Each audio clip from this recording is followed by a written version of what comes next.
If you listen to my podcast much, you know that I haven't been talking about the coronavirus because I just can't anymore.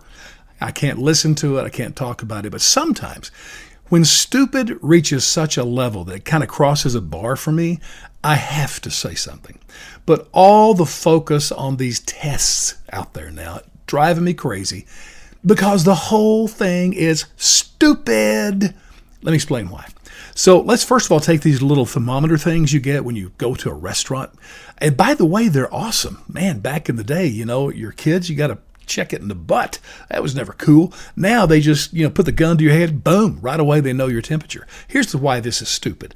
Number one, most people don't have the virus. It's a waste of time. Number two, most people who have the virus are asymptomatic, meaning they're not going to have a fever or any other symptom.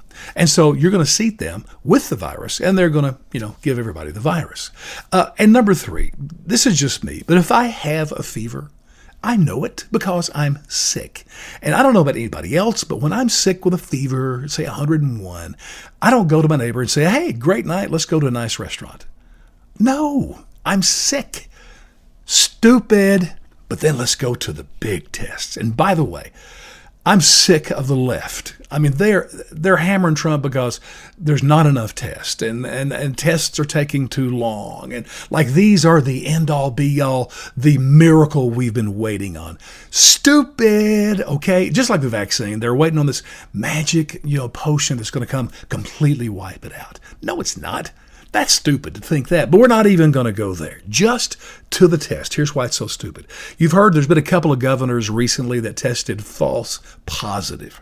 That means they took the test and it was determined they had the virus, when they found out later they did not have the virus. Here's the problem with that.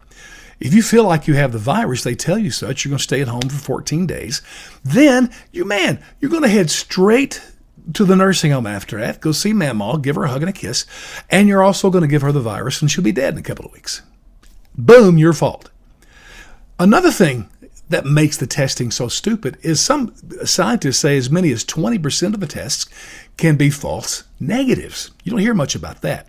That's when you test, you have the virus, take a test, but it says you don't have the virus.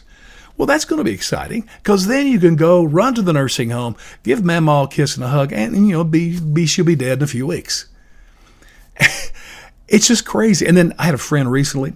He had allergies, and his company said, maybe you should have a test, until you get the results back. 5 days to get the result back.